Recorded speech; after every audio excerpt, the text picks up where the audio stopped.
Hello friends, welcome to my channel Clay Art. I am Gino and today we'll be going through a small video on how to sculpt an eye.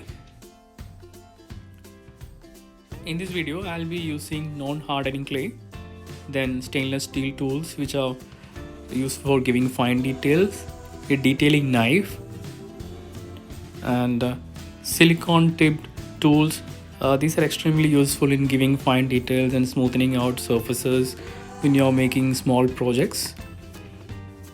I'll be adding the links to all these items so you can check these out.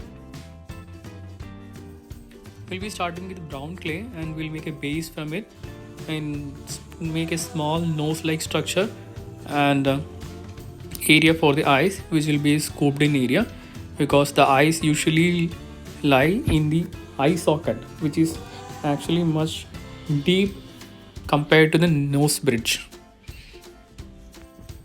Now we stick in a small oval shaped piece of clay in the eye socket area and blend it with the tools. There are two ways to go into it.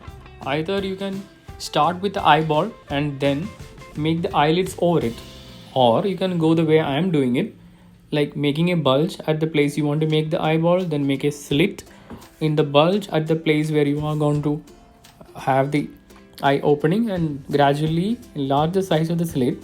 Then you make a base inside that with the clay, upon which you will be putting in the white clay. So what we are dealing with here is polymer clay sculpturing, so you can get different colored clay which makes easier and the end result little more appealing as compared to the normal clay. Now that we are done with the white area of the eye, we will be starting with the center portion.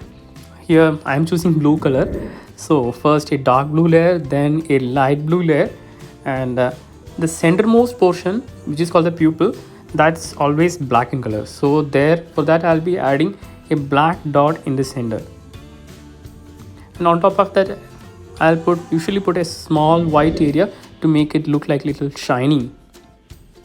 Now I am adding extra layer of clay over the upper and lower eyelids to make them little more prominent, and also in the brow area. I'm also adding a small amount of clay in the cheek area to give the normal contour. A thin layer of black clay in the undersurface of the upper eyelid usually pronounces the eyelashes and the shadow cast by the upper eyelid. So this makes it more realistic when you are making small models.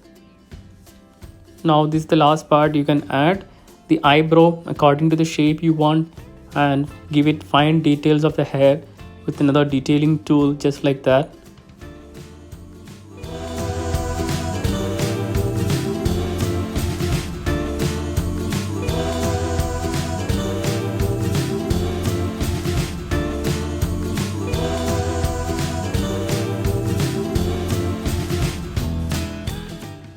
Now we can do the final detailing, the fine contouring of the eyelids and the smoothing of the skin using the tools or the fingers. I prefer fingers personally.